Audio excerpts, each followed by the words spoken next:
Hello and welcome back. Today we are taking a look at the Marvel Studios Marvel Legends X-Men 97 Cable from Hasbro.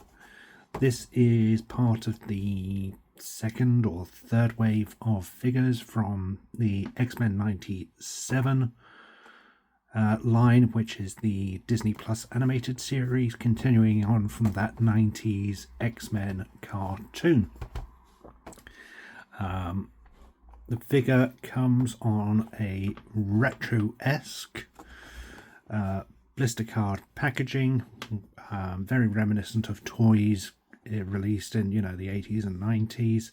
We get the X-Men 97 logo up on the top along with a group shot. We get a piece of artwork of Cable on the side, Marvel's Cable. We get some really nice yellows and oranges and blues throughout. The figure's on that blister card, so we get a full look of the figure and all of his accessories. Turning it around, we get a cross-sell of the other figures in the wave. We also get a shot or the product shot of the figure itself.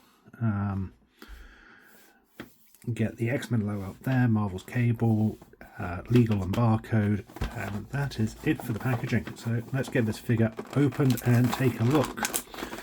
I happen to have the Cable from the Kazar wave about a year or so ago. I like it. I was really happy with that Cable. However, I absolutely love this look for the animated series. I love how beefy he is, how sort of all of that very 90s-esque suit with, the shoulder pads and the bandoliers and all of that. So I finally caved and picked him up. He comes with a bunch of accessories. He comes with 2 of these blast effect pieces we've seen with lots and lots of figures, but it's done it in a nice translucent yellow, turning into an orange and then coming out into a red, so there's some really nice look to that.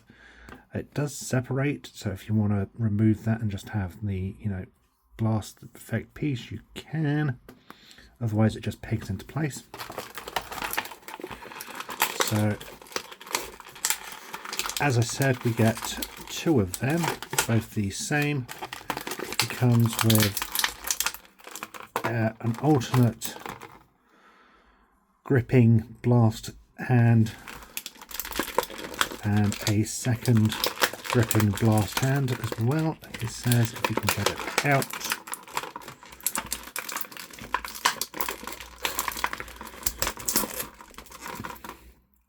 Blast hand there.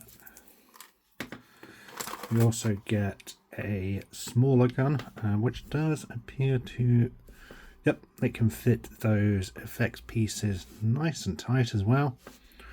It's a nice little handgun there, very futuresque, sort of laserish, very 90s in its animated styling, which I really like.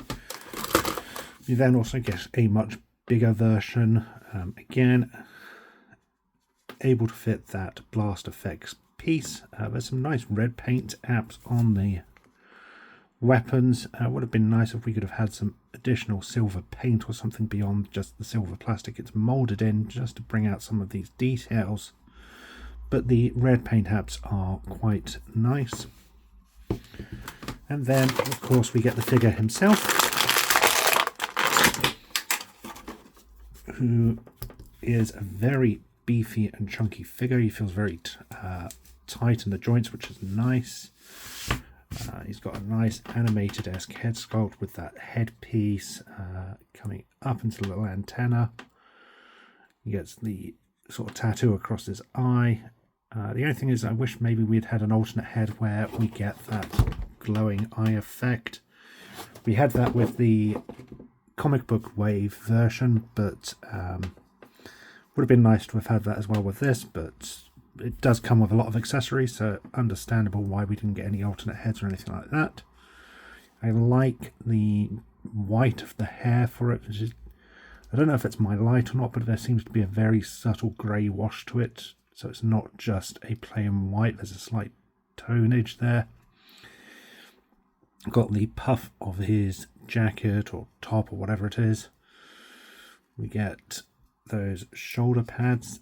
They're quite a stiff plastic, so they're not going to move, and they will restrict some of the articulation you can get out of the figure, but I don't think it's going to hinder it too much. What I do like is the vest straps. They've got pegs on the front actually, so they peg in at the front, and they come, oh, and the same on the back. They sort of have pegs to hold them in place, but equally they're separate pieces so that they don't get in the way of the figure's articulation, with the straps also being painted underneath, so you can get a continuous look there, which is really nice. The only thing is, I kind of wished that that had been left as a blue. I don't know if it's supposed to be part of the strap, or if it's just the way things have been painted. I think this part is a separate piece of plastic, and then this blue part's been sort of glued on top, which is why we can see the green underneath. Would have been nicer if that could have been a blue, because when you lean them that far back it does look a little odd. Same, not so bad actually when you come forward, but yeah, when you've leaned them all the way back you do see that. We get a nice belt, which is part of the Scott. No, it's a separate piece, but I think it's been glued in place, so it's not going to ride up or move. Get some boot straps with some nice molded detail throughout, coming in down into those green and yellow boots. I do like the tones of that yellow, quite a nice mustardy colour. As for articulation, it does appear to be a standard Marvel Legends figure, so we get the ball jointed head, which is on a dumbbell joint, and we also get an articulated neck there as well, which is really nice. So we get some real nice range of movements on that head there. I'll only go back so far because of the collar, but you get a nice range of movement there. The arms are hindered a little by these shoulder pads, and they are very tight joints as well. This one's moved around now, I can't see where it is. Oh, come on.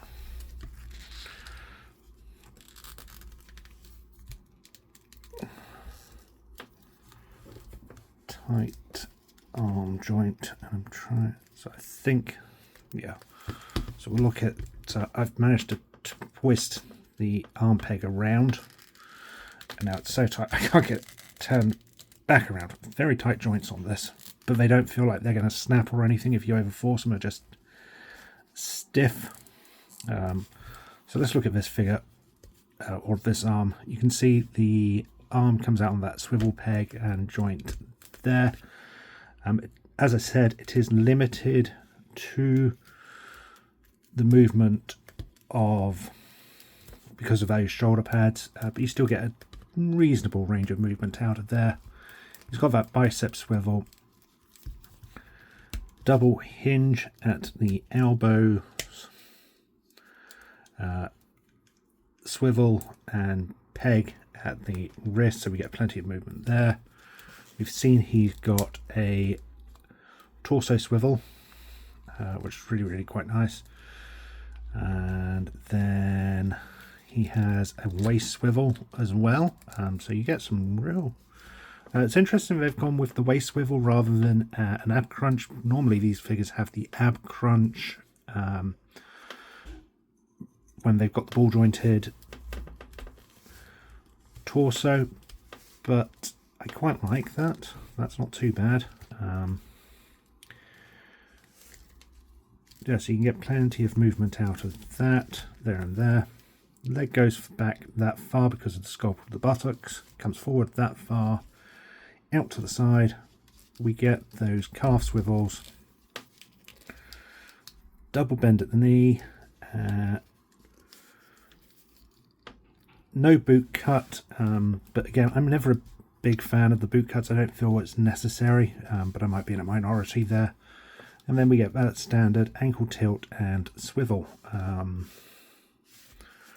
So overall, I'm really liking this figure. Let's see if we can get this arm turned back around. There we go. So I managed to get the arm turned back around. He comes with sort of a reaching, almost clasping hand, but I don't think it's going to be... Oh, you could get a loose gun grip in there if you wanted, but the trigger hands are obviously better designed for these weapons. We'll switch the hands around in a minute. And then he's also got a punching fist. What I would have liked is a peg on the gun back to be able to recreate that look there. That would have been a nice touch, especially since we've got two guns, or you know, some kind of holster for this one. So it would have been nice if we could have had that, but it's not the end of the world. Hands just pull off the pegs and snap back in with the replacement. So we've got, it gets a real nice tight grip on those, and then you can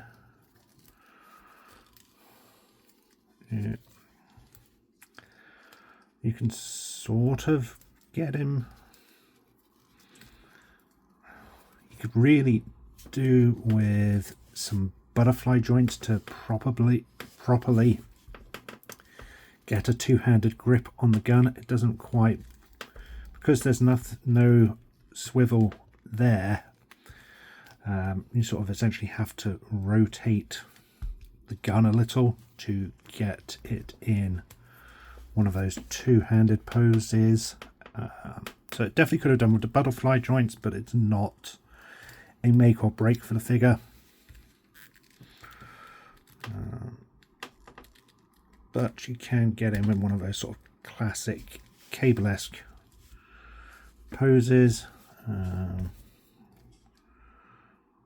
As I said, the other hand does get a grip on the guns if you want it to, but it is better designed for the alternate triggered hands. So you can get him holding both of those guns. Overall, I really like the figure. I'm glad I finally caved and picked this one up. It's a really decent looking figure with some really nice paint apps and molded detail throughout. I have a couple of very, very minor gripes with the figure, such as wanting butterfly joints in order to properly grip and pose with this gun. And as I said, it would have been nice if we could have had a peg on the back for holstering the bigger gun, but neither are the end of the world nor necessarily make or break this figure. Overall, I even prefer the look of this over that older figure. And yeah, this is a decent purchase for me. I'm glad I picked him up, and if you're after a Cable, I don't think you can go wrong with this one. So there we have it. Thank you for watching. I hope you've enjoyed this video. Until next time, stay safe, and remember, freedom is a right, not a privilege.